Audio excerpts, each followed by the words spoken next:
Baik, teman-teman sekalian, kita mulai acara kita hari ini ya. Saya buka dulu. Assalamualaikum warahmatullahi wabarakatuh. Terima kasih saya ucapkan yang pertama-tama kepada Dr. Ani Puryatni, spesialis anak konsultan, dan pihak dari Avaria yang telah mendukung kegiatan ini bisa terlaksana. Hari ini kita akan mendengarkan penjelasan dan pemaparan dari Dr. Ani tentang gizi anak yang semoga bisa bermanfaat untuk sobat sehat semua Hermina ya. Saya sebut sobat sehat karena ini pesertanya bukan hanya dari tenaga medis tetapi juga dari bagian umum. Peserta saat ini yang mengikuti ini sudah masuk di angka 50, semoga nanti semakin terus bertambah. Nanti bila ada pertanyaan bisa disampaikan melalui chat atau di akhir sesi setelah Dr. Ani selesai menyampaikan materi, bisa langsung bertanya secara interaktif kepada Dr. Ani. Untuk mempersingkat waktu, nanti kegiatan ini akan kita mulai dengan pemaparan dari Dr. Ani terlebih dahulu, kemudian nanti ada yang akan disampaikan dari pihak dari Avaria. Saya berharap teman-teman tetap mengikuti kegiatan ini sampai dengan selesai. Untuk selanjutnya, saya persilahkan kepada Dr. Ani untuk menyampaikan materinya. Untuk materi dari dokter kah atau saya yang tayang kah, Dok? Share screen ya. Oh ya. Oke, ya. Ya, terima kasih Dr. Gati. Selamat siang. Assalamualaikum warahmatullahi wabarakatuh, teman-teman sekalian.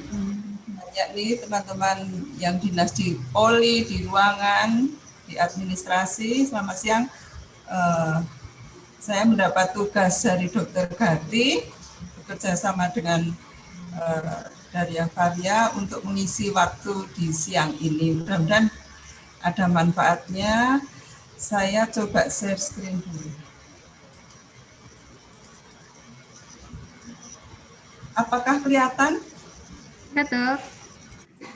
Kelihatan ya? Kelihatan, Dok. Kelihatan, Dok. Ya, mungkin ya.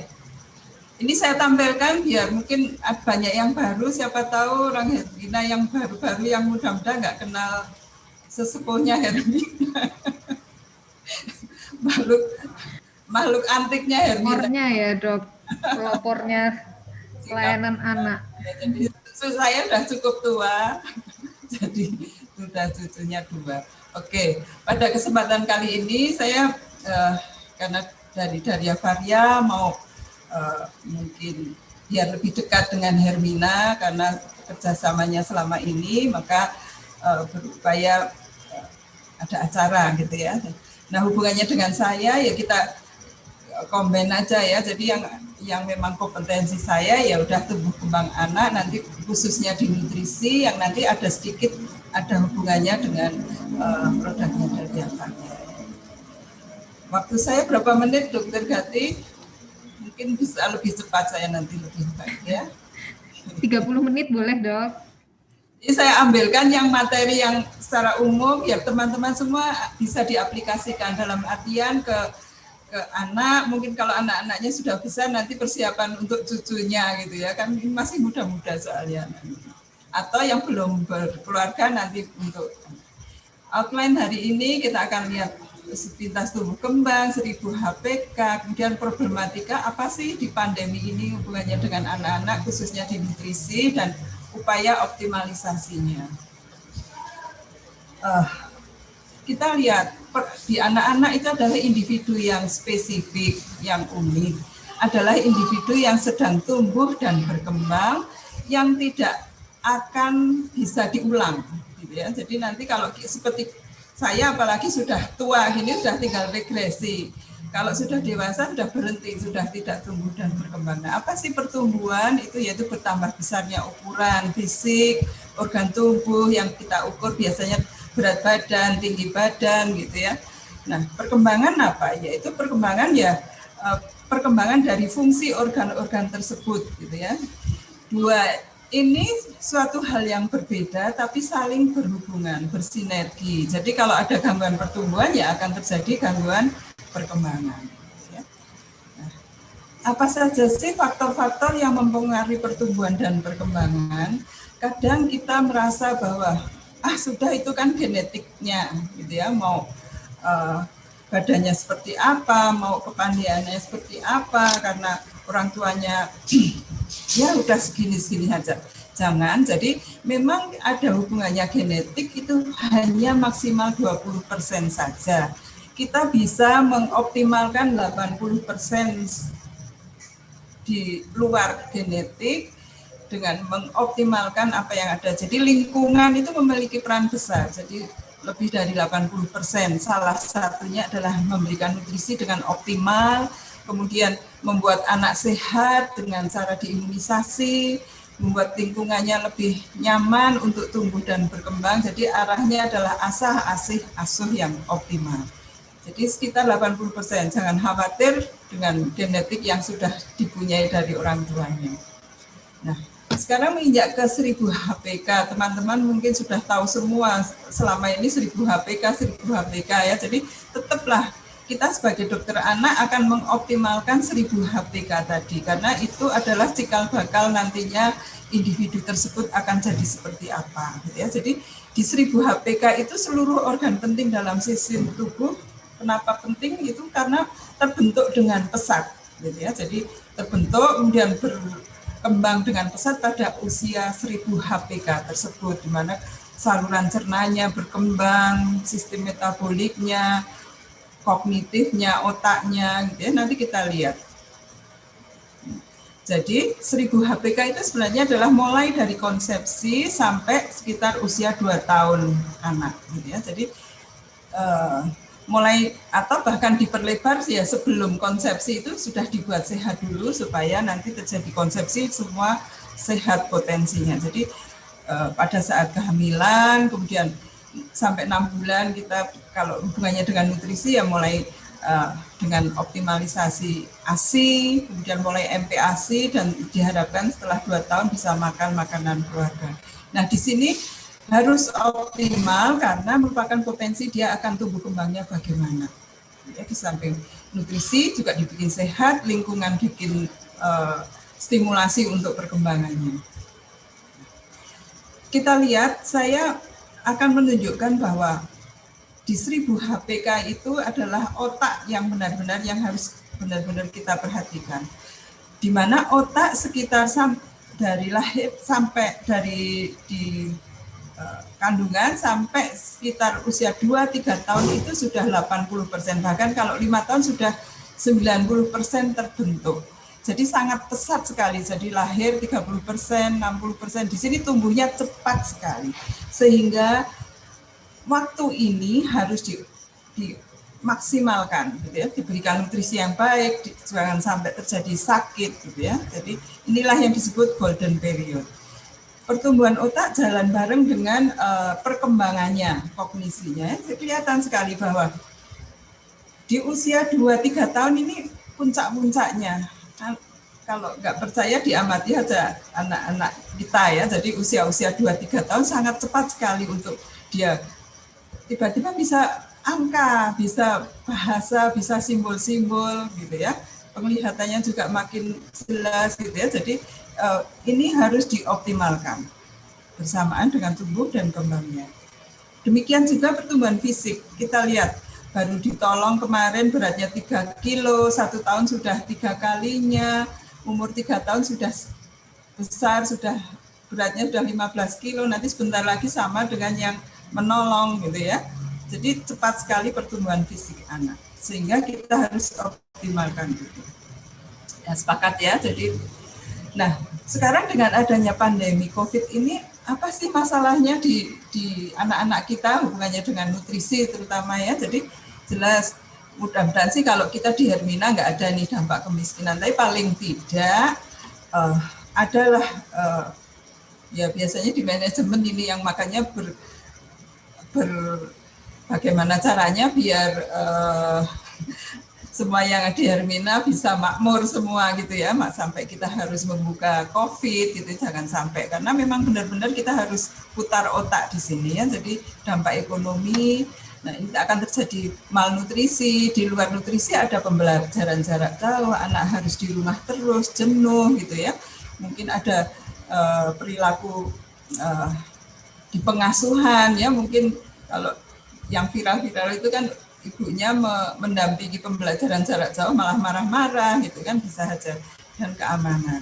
Nah, beban malnutrisi pada anak bisa gizi kurang, atau lebih spesifik juga defisiensi mikronutrien, tapi juga sebaliknya bisa kelebihan berat badan gitu ya. Jadi karena di rumah terus, makan terus, stres, jadi malah makan makanan yang berat, sehingga ini yang terjadi.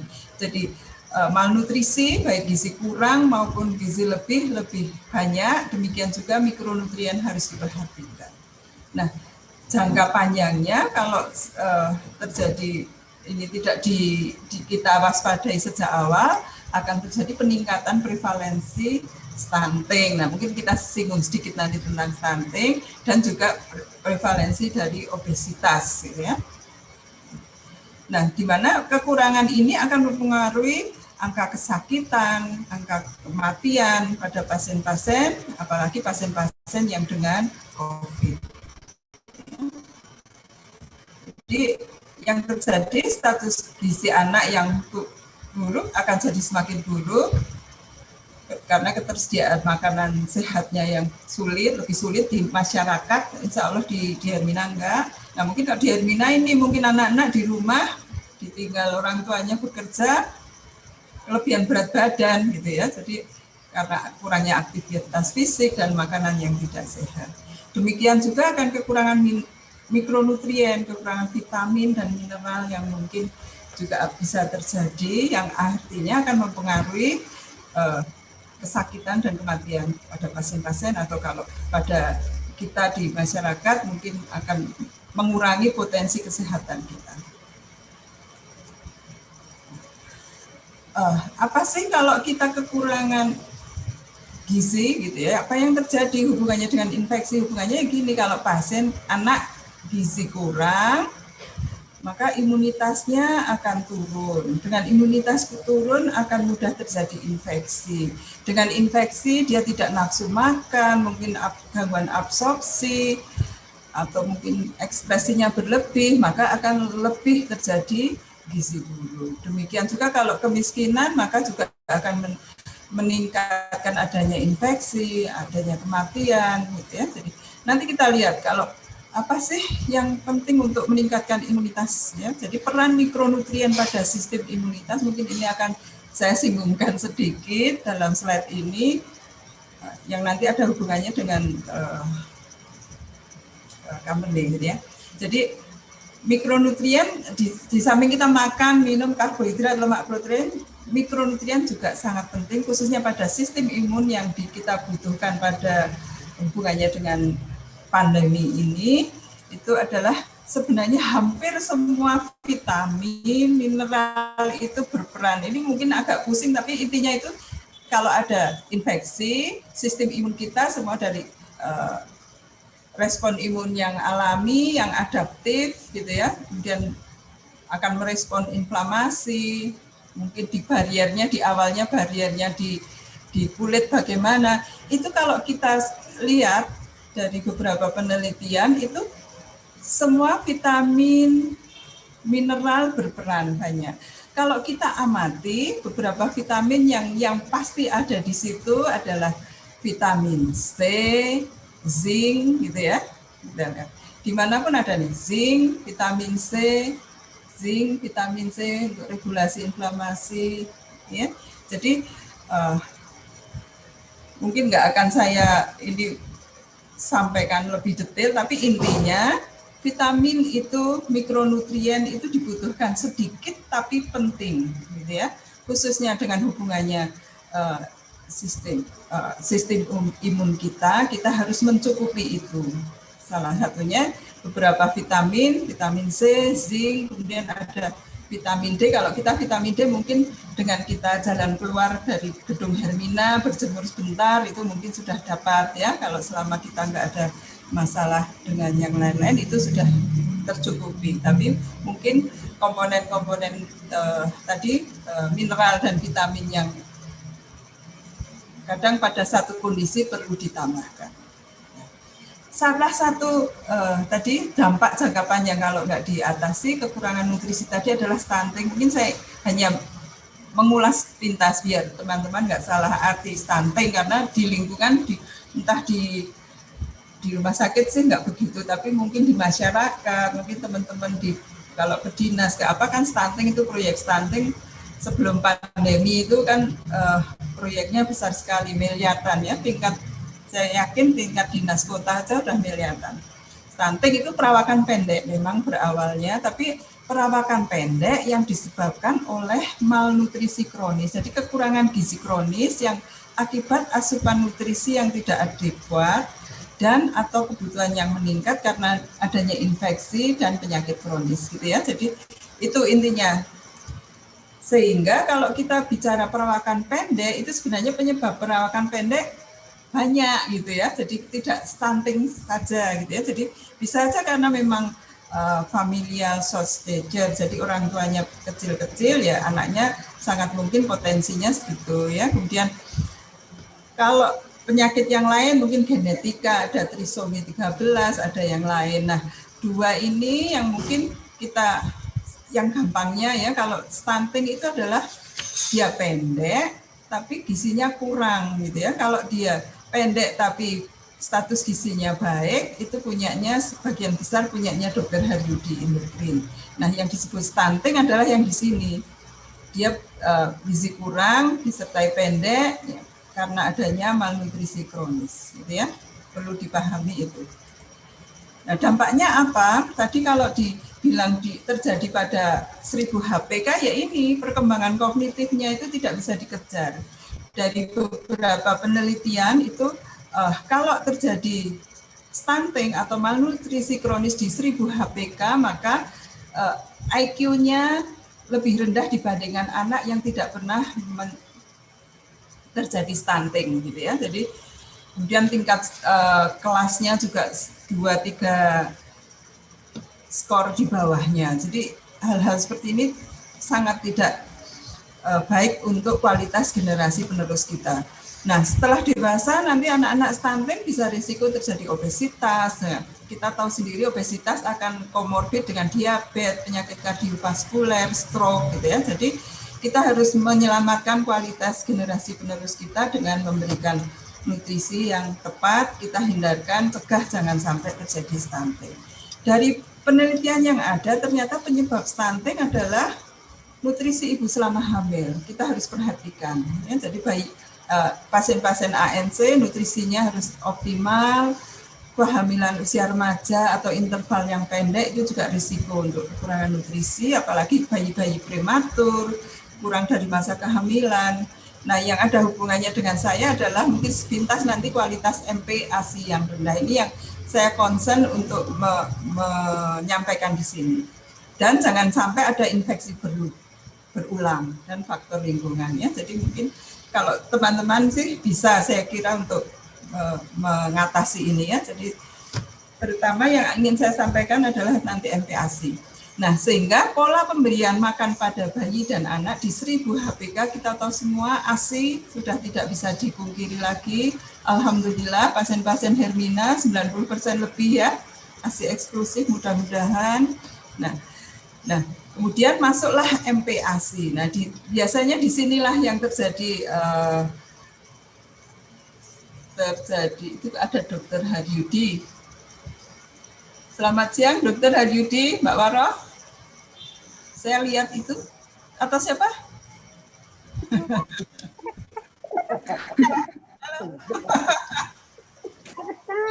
Itu Dr. Haryudi kah? Iya dok, Dr. Haryudi. Betul dok, Dr. Haryudi. Aduh, ayo ikut. Dia mau aku.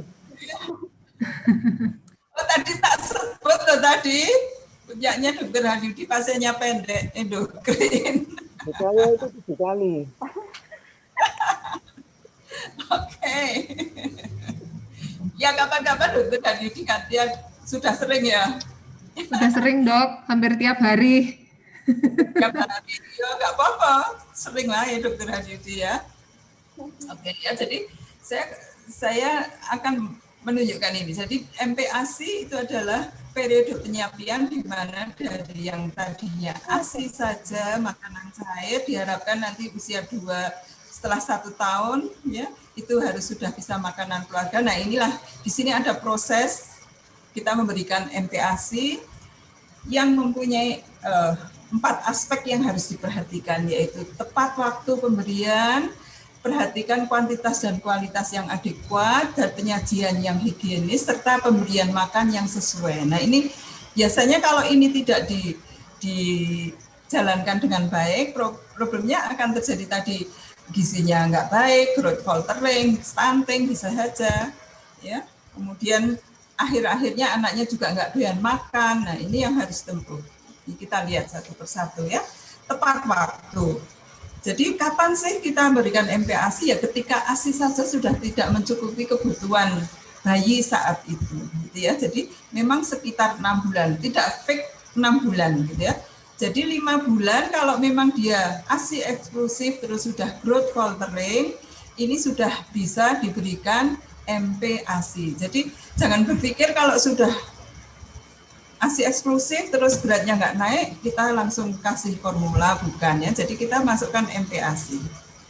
Nah, bersamaan dengan usia setelah 5-6 bulan itu adalah kontrol kepalanya sudah baik. Jadi prinsipnya kita makan adalah kepalanya harus tegak gitu ya.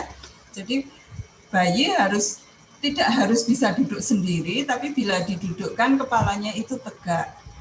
Kita memberi makan bayi itu harus tegak kepalanya ya, jangan terlalu tengadah atau noleh atau jadi harus lurus tegak gitu. Itu akan lebih mudah. Coba aja kalau kita rasakan dengan kita tengadah menelan ludah saja sangat sulit. Jadi jangan diaplikasikan ke bayi kita. Pada saat yang bersamaan itu refleks-refleks menjulurkan lidah, refleks muntah pada bayi sudah mulai berkurang sehingga sudah nyaman untuk diberi makan. Kalau masih terlalu awal, begitu disuapin maka akan dilepeh gitu ya.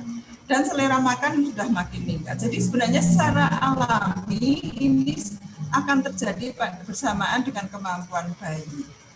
Adekuat, artinya isinya harus adekuat. Jangan menu tunggal, jangan hanya diberikan sesuai. Ya kadang sekarang kan banyak medsos yang ada ya, jadi harus mengandung gizi yang lengkap dan seimbang. Ada karbohidrat, buah dan sayur, protein, utamakan protein hewani, lemak, dan ASI masih lanjut gitu ya. Jadi baik makronutrien maupun mikronutrien. Kita lihat kenapa saya concern di sini. Dari penelitian itu ternyata kalau kita lihat memang di setelah 6 bulan itu energinya harus ditambahkan sekitar 30%, bertahap jadi 60% sampai 70% gitu ya. Energi bayi tersebut kalau dia hanya dapat ASI gitu ya, di luar ASI. Nah, kita lihat zat besi ternyata hampir 100%. Nah, ini yang ingin saya tekankan. Zat besi itu bukannya di ASI menurun, tapi karena pada usia setelah 6 bulan pada bayi aterem atau lebih awal pada bayi prematur, itu cadangan zat besi di bayi tersebut sudah habis, sehingga dia harus dapat ditambah. Tidak cukup kalau dari ASI saja hanya memenuhi sekitar 3%, ya 3-5%. Nah ini yang biasanya lubang di sini, sehingga dari penelitian anak-anak umur 1 tahun atau pada penelitian anak-anak sekolah SD itu hampir 50% kekurangan zat besi. Kita tahu sendiri kekurangan zat besi menyebabkan apa? Anemi. Anemi fungsinya untuk apa? Mengangkut oksigen ke jaringan. Nah, jaringan otak adalah jaringan yang paling sensitif terhadap kekurangan oksigen. Nah, ini harus optimal. Ya, jadi harus diperhatikan. Aman dan higien ya, pastilah kita ada 5 langkah keamanan makan ya, jaga kebersihan, masak dengan benar, pisahkan makanan yang mentah dan matang ya. Jadi jaga pangan dalam suhu benar, bahan bakunya juga aman gitu ya, itu yang penting. diberikannya seberapa sih? Ya secara responsif feeding, tidak pakai 1 mangkok, 2 mangkok ya. Jadi secara responsif gitu ya. Jadi feeding karena memang kita memerlukan pengasuhan gitu ya. Jadi harus diatur dengan dia sampai makan makanan sendiri, jangan dipaksa, hindari distraksi atau gangguan dari pengalihan perhatian pada saat makan. Sehingga muncullah feeding rule. Jadi ini bisa diterapkan di usia berapapun sebenarnya, tapi mestinya dilatihkan pada saat fase transisi ini. Jadi makan itu harus terjadwal, teratur dengan jadwal. Kalau pasien biasanya kalau ditanya makannya suka-suka, kasih asinya juga suka-suka, itu sudah salah. Nanti artinya anaknya jadi nggak doyan makan, gitu ya.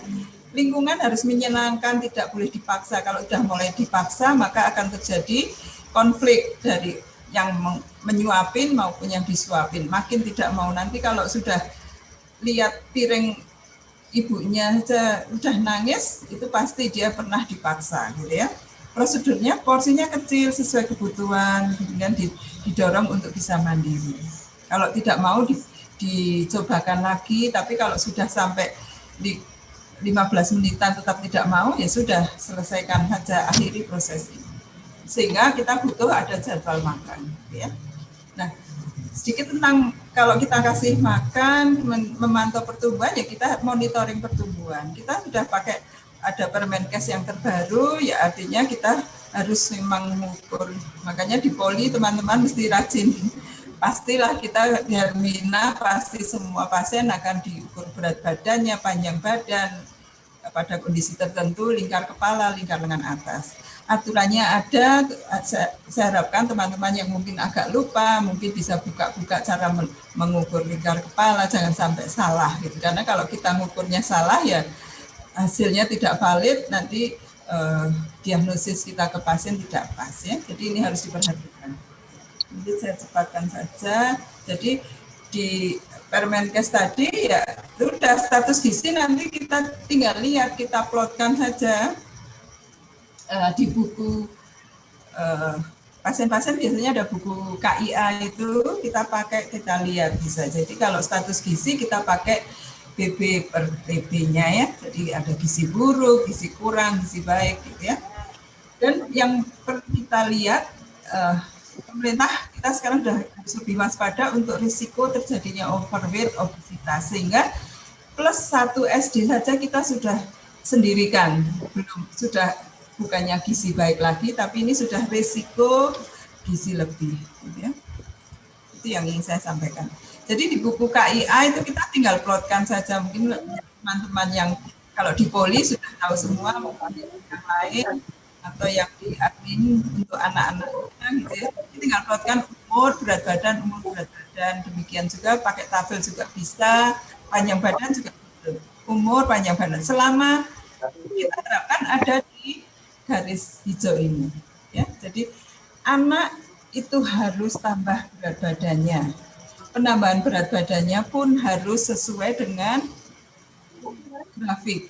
Kalau melebihin makin lama makin naik itu juga nggak boleh, apalagi kurang gitu ya. Menjauhi dari hijau ini sudah harus waspada. Jadi BB per TB untuk status gizi. Nah, kita manfaatkan buku KIA yang ada. Nah, mungkin saya sampaikan juga untuk Dokter Gati.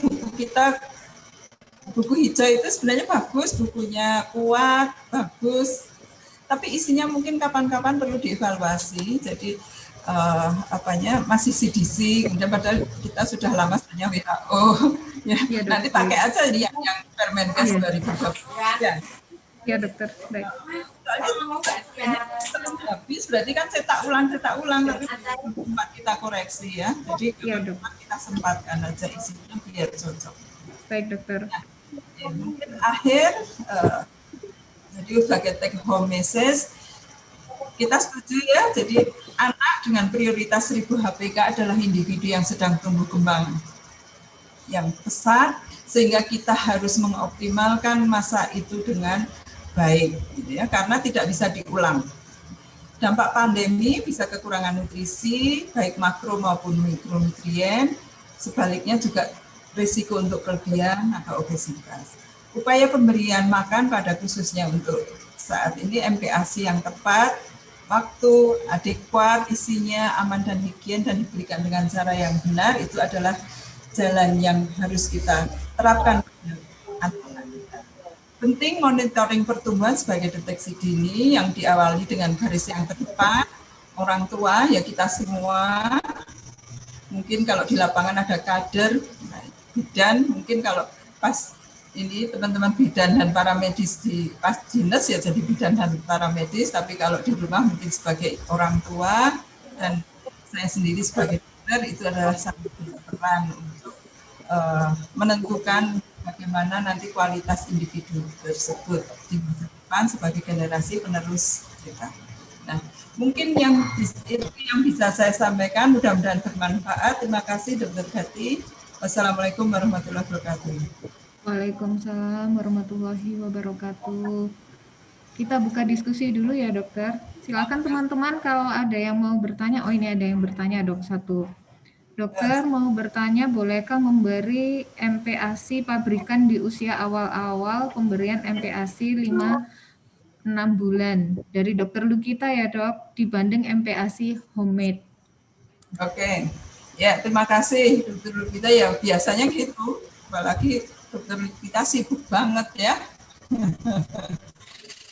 Tidak salah sebenarnya pakai MPASI pabrikan di awal-awal sih, kalau biasanya saya anjurkan malah memang kalau repot banget itu nggak masalah, karena di awal pertama yang pabrikan itu isinya lengkap gitu ya, apa yang dibutuhkan kan harus ada karbohidrat, lemak sebagai sumber energi, protein terutama hewani untuk pertumbuhannya, mikronutrien ya, zat besi, zinc dan lain-lain pasti sudah lengkap gitu ya, jadi nggak masalah. Tapi nanti tetap perhatikan bertahap, dalam artian kita harus berikan variasi rasa, variasi tekstur pada anak kita supaya mengenal. Karena kalau hanya rasanya itu saja, jadi nanti variasi rasa, rangsangan-rangsangan rasa dan tekstur tidak bertahap. Ya. Jadi mesti bertahap sampai akhirnya diharapkan umur 1-2 tahun bisa makanan padat seperti keluarga. Jadi nggak masalah. Nah, malah biasanya kalau pada usia-usia 6 bulan sudah mau memberikan MPASI, malah saya tanya memang pada pasien itu kita tanya, Ibu mau berikan apa gitu ya? Ada kan yang ibu-ibu yang benar-benar ingin semua dia bikin sendiri. Oke, nggak apa-apa. Terus dilihat apa yang akan diberikan. Nah, kita harus waspada untuk memberikan juga suplementasi. Ya, terutama tadi zat besi dan mikronutrien yang lain yang memang di awal-awal itu biasanya kan bikin mereka paling apa, bubur beras gitu kan, bikin bubur sendiri yang isinya lebih banyak ke karbohidrat, atau dikasih pisang isinya apa, itu pisang ya, jadi sangat kurang, makanya kita harus perhatikan itu. Jadi baik mau MPASI pabrikan silahkan, kalau COVID kita harus perhatikan komposisinya bila perlu fermentasi. Mbak Tan yang endorse, Mas Arif tanya, tunai apa transfer? Iim, kenapa Kak Iim? Mau tanya Kak Iim? Endorse.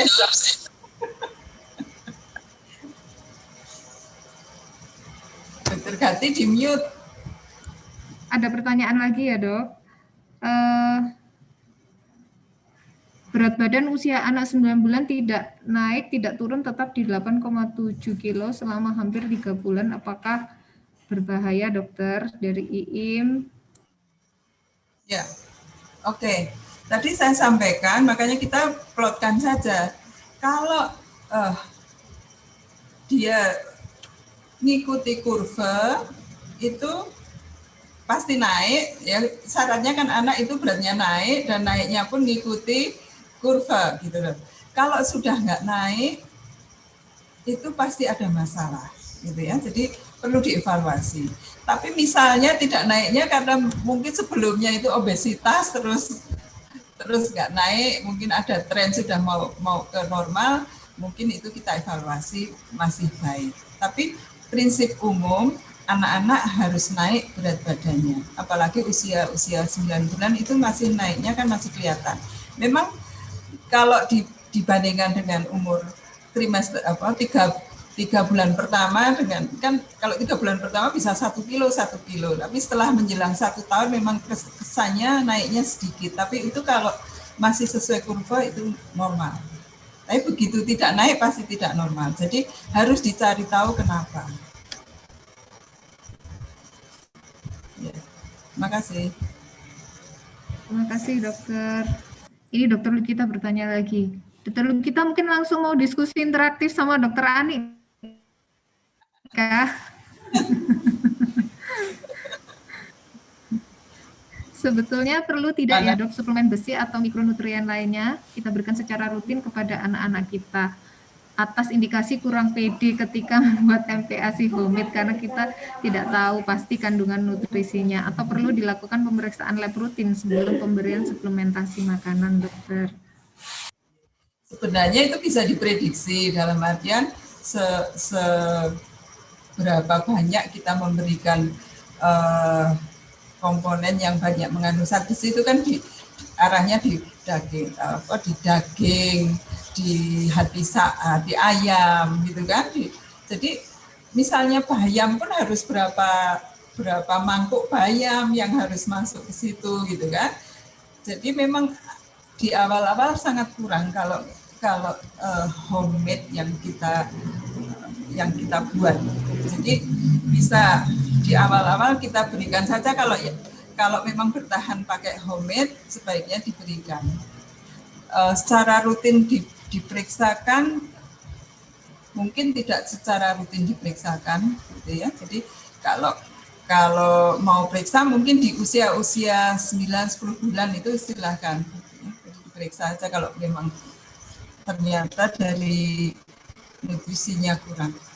Tapi di 6 bulan, 7 bulan itu sebaiknya kasih saja suplementasi kalau memang pakai homemade. Tapi kalau beda lagi kalau dia MPASI-nya sudah pabrikan, apalagi mungkin pakai formula kalau yang sudah stage 2 itu yang 6 bulan ke atas kan sudah penambahan zat besi, itu sudah nggak perlu. Jadi selama ada ASI saja, tapi kalau pakai formula itu sudah dengan penambahan zat besi, sudah nggak perlu. Terima kasih. Terima kasih dokter. Pertanyaan selanjutnya dari Bu Sri Suwarti, fisioterapis ya dok. Pada pasien KTK bagaimana cara mendeteksi bahwa anak pernah stunting? Bila pernah stunting dengan gangguan tumbuh kembang, langkah kita apa ya dok? Mungkin maksudnya Bu Sri ini edukasi ke orang tua pasiennya gitu kah Bu Sri? Mendeteksi apa? Maaf. Stunting dok. Stunting. Mendeteksi stunting. Ya, untuk mendeteksi stunting itu pakai nggak apa-apa, mungkin baik di fisioterapi karena kita sebagai tenaga kesehatan mesti tahu, ya udah pakai KMS-nya dia. Mungkin selama masih ada yang punyanya Hermina ya nggak apa-apa, diplotkan. Memang kalau status gizinya kita lihat, kemudian tren pertumbuhan, status gizi kan berat badan menurut tinggi badan, gitu ya. Pakai yang buku merah KIA itu lebih gampang, gitu kan, tinggal plotkan.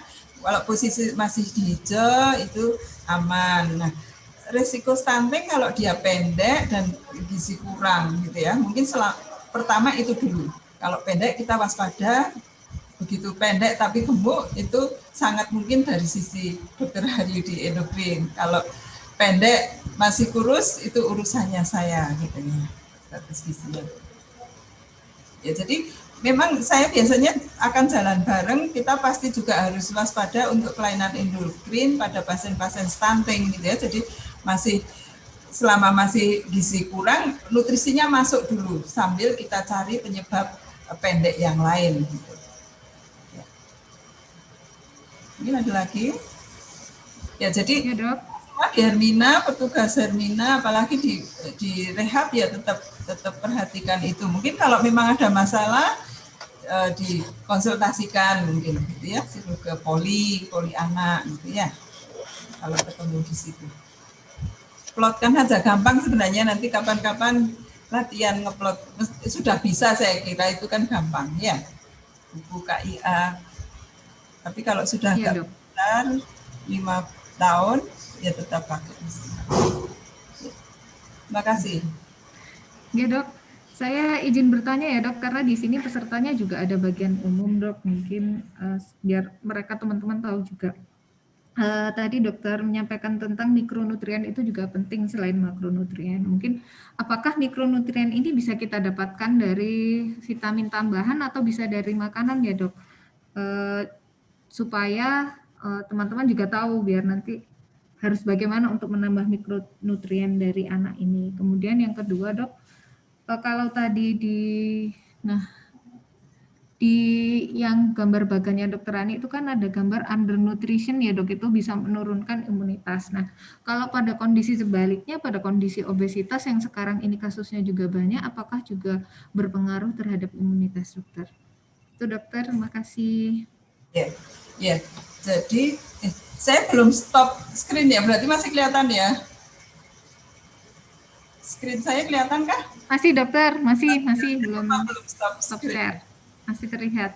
Jadi mikronutrien disebut mikro memang kecil gitu ya, dia nutrisi yang kecil yang sedikit dibutuhkannya sedikit, tapi penting sekali untuk jadi harus ada gitu ya, jadi harus ada untuk berlangsungnya semua proses tubuh baik pencernaan maupun metabolisme tubuh gitu ya, jadi penting tapi memang sedikit. Didapatnya dari mana? Sebenarnya di bahan makanan itu mikronutrien terikutkan di situ. Beberapa komponen memang ada makanan tertentu yang tinggi misalnya. Ini tinggi zincnya, komponen ini tinggi, misalnya buah-buahan itu tinggi vitamin C-nya gitu ya. Tapi sebenarnya tidak banyak, misalnya jeruk itu hanya vitamin C saja, tapi itu di situ juga banyak mikronutrien yang lain, mineral dan vitamin yang lain gitu ya. Jadi sebenarnya di bahan makanan ada. Tapi memang pada kondisi tertentu mungkin butuh disuplementasi gitu ya. Jadi mungkin pada satu kondisi pas tubuh kita memerlukan meningkatkan kondisi imun kita, maka kita butuh suplementasi. Atau kita sendiri pas terlalu capek, pas makannya juga nggak tertib, maka kita butuh suplementasi. Gitu ya. Kan disebutkan banyak vitamin-vitamin pada sistem imunnya. Nah, kemudian obesitas. Orang obesitas itu jangan dianggap bahwa dia berlebih semuanya gitu ya. Jadi dalam artian vitamin dan mineralnya juga cukup. Bahkan sebaliknya, orang obesitas seringkali pola makannya itu untuk yang mengandung banyak vitamin dan mineral itu sangat kurang. Biasanya orang obesitas makan itu istilahnya comfort food ya. Jadi makanan-makanan yang manis-manis, yang banyak mengandung kalori itu biasanya identiknya seperti itu. Dia menyenangi makanan seperti itu. Nah, kalau dihubungkan jadi obesitas bukannya dia pasti berlebih dari zat besinya, malah justru obesitas banyak yang terjadi anemia defisiensi besi. Dan juga nanti apalagi kalau sudah mulai di diet akhirnya jadi berkurang semua. Hubungannya dengan penyakit atau khususnya di COVID, jangan lupa orang obesitas itu kan dia kan kandungan lemaknya, penumpukan energinya ada di lemak. Lemak itu akan mengeluarkan inflamatori. Jadi sebenarnya di tubuh orang obesitas itu sudah terjadi proses-proses inflamasi. Makanya pada pasien-pasien COVID yang dengan komorbid dengan obesitas dia akan lebih terjadi inflamasinya. Makanya biasanya lebih berat atau yang meninggal itu adalah orang-orang yang dengan obesitas.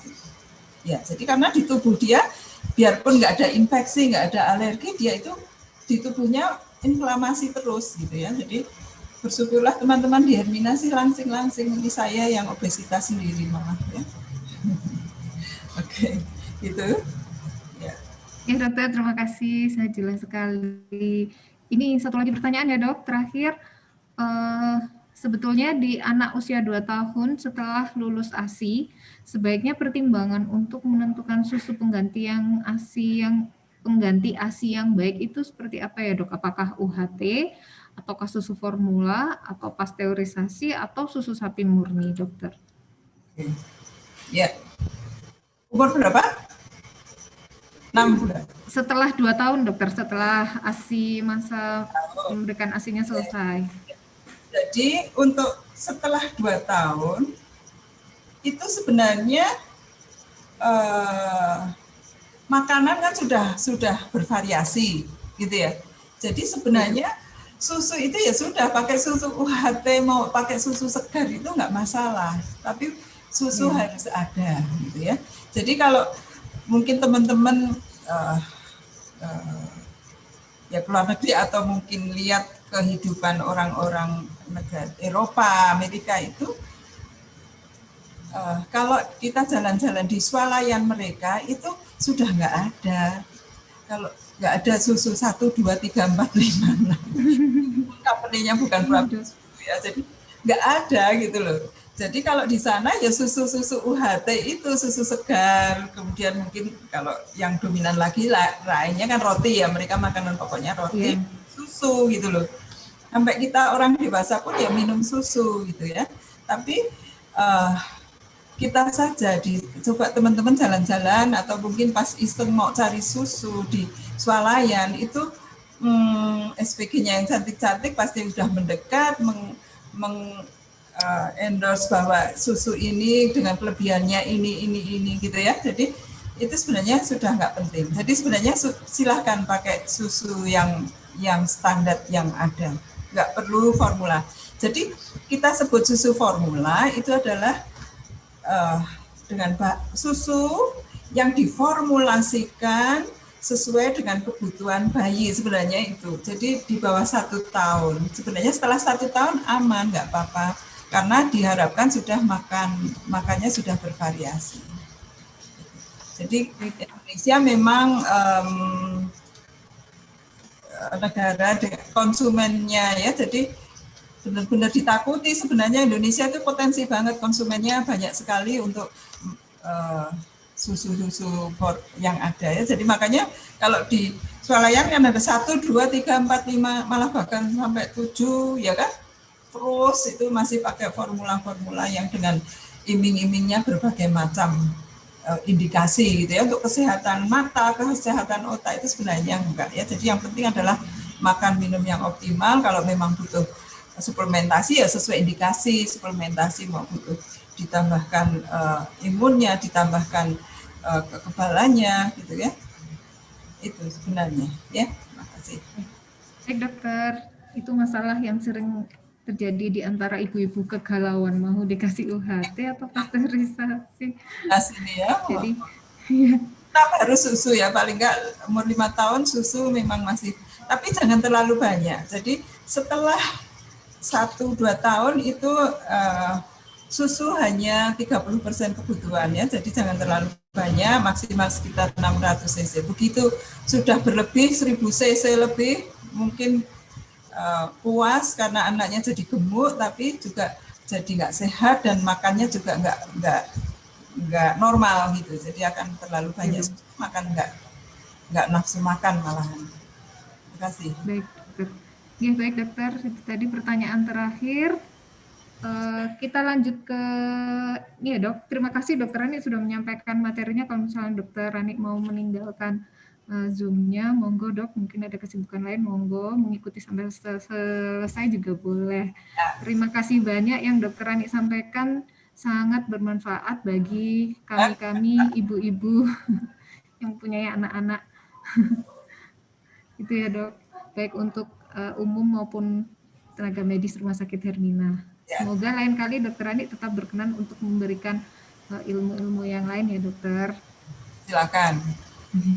Saya lanjut dulu ke PT Daria Varia ya dok. Silakan, saya ikuti. Oke, monggo dari perwakilan PT Daria Varia ada yang mau disampaikan? Oke, suara saya jelas dokter Gati? Terjelas. Oke, terima kasih. Selamat siang Bapak Ibu dokter, Bapak Ibu tenaga medis di Rumah Sakit Hermina.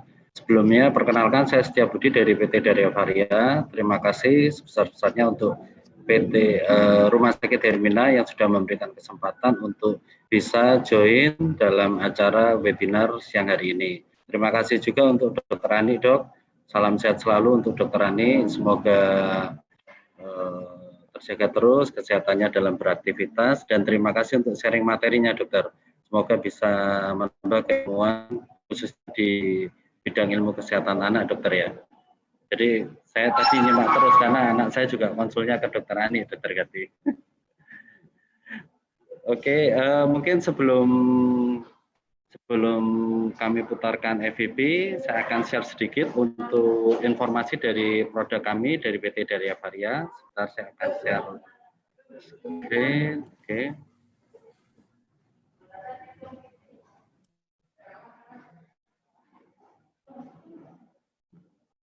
Oke, dari kami mempunyai produk yang mungkin sudah familiar untuk Bapak Ibu dokter yang ada di Hermina dan tenaga medis. Produk kami ImmunPad dengan tagline Dynamic Duo for Immune Defense. Tadi sudah dijelaskan bahwa untuk kebutuhan mikronutrien dan vitamin sangat diperlukan walaupun dosisnya kecil. Nah, terutama untuk masa-masa pandemi seperti saat ini. Nah, komposisi dari ImmunPad kami punya dua sediaan. Yang pertama drop dan sirup. Untuk dropnya komposisinya adalah zinc 5 mg dan vitamin C 40 mg. Sedangkan untuk sediaan sirup komposisinya zinc 10 mg dan vitamin C 100 mg. Nah, dosisnya untuk drop bisa dimulai umur 7 bulan sampai 12 bulan dengan dosisnya 0,6 ml per hari. Dan untuk anak 1 tahun sampai dengan 2 tahun dosisnya 1 ml per hari. Nah, untuk melengkapi kebutuhan anak-anak kita juga untuk usia 2 sampai 6 tahun dosisnya adalah 2,5 ml per hari, dan untuk 7 sampai 12 tahun dosisnya adalah 5 sampai 10 ml per hari. Nah, kelebihan dari produk kami ImmunPad ini adalah kami menggunakan dua teknologi. Yang pertama adalah Zinc Plus teknologi dan juga Test-Right teknologi. Nah, Zinc Plus teknologi di sini teknologi yang menggabungkan antara zinc dan vitamin C. Kenapa kami sangat promosikan untuk kelebihan kami ini? Karena antara zinc dan vitamin C masing-masingnya dilapisi oleh molekul, dilapisi oleh polimer, sehingga antara zinc dan vitamin C tidak bercampur dan absorpsi dalam tubuh dapat berlangsung dengan baik, sehingga efek terapi atau dosis yang diinginkan bisa tercapai dengan baik. Kemudian Test-Right teknologi, kita tahu bersama bahwa zinc rasanya biasanya tidak enak atau kelat, sehingga sangat susah dalam pemberian zinc khususnya untuk anak-anak. Nah, kita lengkapi dengan teknologi Test-Right. Dan rasanya juga kami lengkapi dengan rasa apel merah sehingga nyaman dan disukai oleh anak-anak. Kemudian untuk teknologi Test-Right yang kedua adalah menghilangkan aftertaste setelah ditelan. Nah, mungkin itu Dr. Gati yang bisa saya sampaikan untuk ImmunPad kami. Jadi ImmunPad kami bisa digunakan sebagai suplementasi harian, terutama khususnya dalam masa pandemi COVID ini, dan juga bisa digunakan juga untuk terapi untuk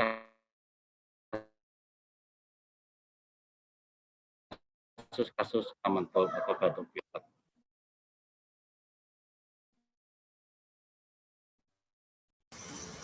Terima kasih, Dokter. Suaranya Dokter Gati belum. Pertanyaannya, Mas, harganya berapa? Oh, harganya sekitar 40 ribuan, jadi sangat terjangkau sekali. Sangat terjangkau sekali. Drop berapa? Sirup berapa? Yang drop 42, Dokter. Yang sirup 44, Dok.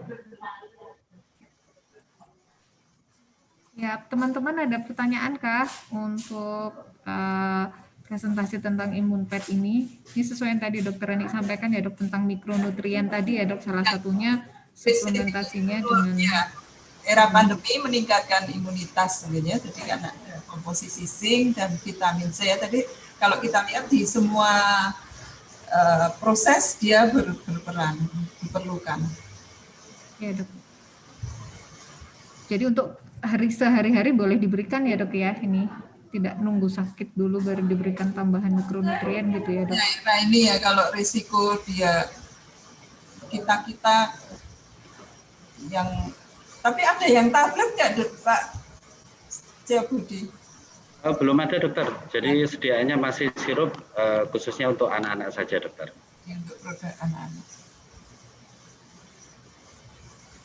Sepertinya penjelasan dari Pak Setiawan mungkin tanya ke farmasi ketersediaannya. Ini emak-emak semua yang ikut ini.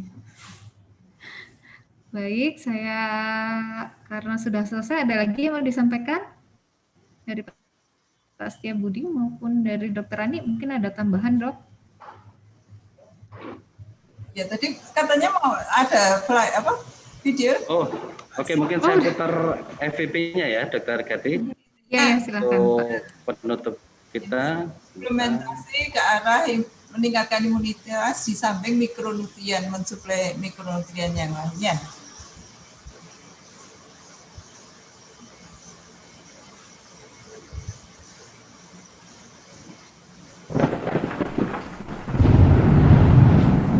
Prevalensi common cold sering terjadi pada anak-anak saat terjadi perubahan cuaca. Anak-anak mengalami batuk pilek 6-8 kali tiap tahunnya dengan simptom selama 10-14 hari sehingga menyebabkan anak tidak masuk ke sekolah. Dan konsekuensinya, ibu yang bekerja akan ikut merawat anaknya yang sedang sakit. Zinc dan vitamin C, nutrisi yang sangat penting untuk perkembangan dan fungsi normal imunitas seluler, termasuk aktivasi dan stimulasi limfosit sitotoksik, makrofag, dan sel natural killer untuk melawan dan membunuh patogen.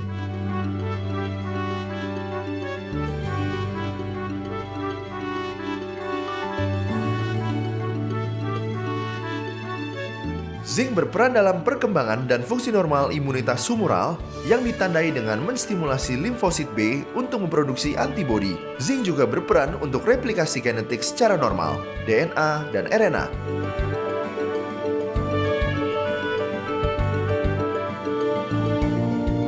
Zinc dan vitamin C juga memberikan perlindungan antioksidan terhadap reaktif oksigen spesies seperti peroksida dan radikal bebas.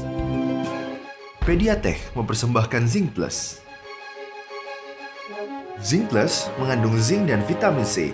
Zinc Plus dengan teknologi yang dipatenkan menggunakan polimer tunggal untuk mencegah zinc mengkatalis pemecahan vitamin C. Sehingga vitamin C menjadi stabil dan tidak memiliki rasa seperti sifat rasa zinc.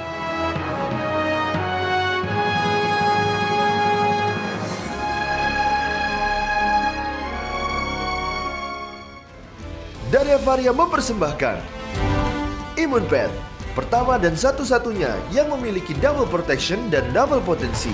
Kombinasi antara zinc dan vitamin C yang stabil dengan teknologi Zinc Plus dan rasa apel yang enak untuk mencegah common cold dan infeksi pada anak.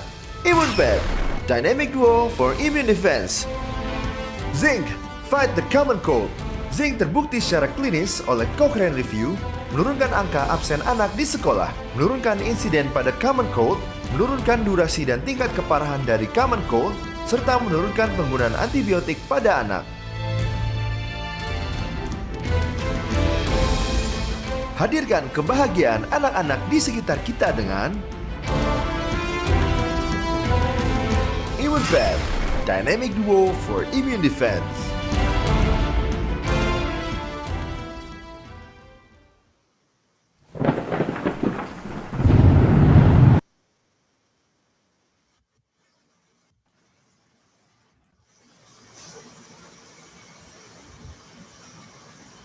Sudahkah Pak Setiabudi? Sudah, dokter. Terima kasih. Baik, terima kasih. Sekali lagi saya ucapkan kepada Dokter Ani dan pihak Daria Varia yang diwakili oleh Bapak Setiabudi yang telah menyampaikan materi-materi hari ini. Seperti yang saya sampaikan tadi, tentunya yang sudah disampaikan hari ini adalah sangat bermanfaat bagi kami, baik sebagai tenaga medis maupun sebagai ibu di rumah. Karena keterbatasan waktu, saya kira saya tutup dulu acara ini sampai di sini. Semoga lain kali masih ada kesempatan lagi, dukungan juga dari pihak Daria Varia untuk acara seperti ini. Dokter Ani masih tahu kan? kurang lebihnya apa yang sudah terlaksana hari ini saya mohon maaf. Terima kasih atas perhatian teman-teman. Terima kasih atas kesediaan Dokter Rani melonggarkan waktu untuk mengisi acara hari ini, diklat hari ini. Kita sebutnya diklat ya Dok, karena internal. Sekian dulu dari kami. Saya akhiri dulu acara ini. Wassalamualaikum warahmatullahi wabarakatuh. Waalaikumsalam warahmatullahi Terima kasih wabarakatuh. Dokter Ani, terima kasih Pak Sia Budi, teman-teman. Terima kasih semua. banyak Dokter Ani, terima kasih Dokter Gati. Sehat selalu untuk kita semua. Terima kasih. Assalamualaikum. Waalaikumsalam dokter, terima kasih.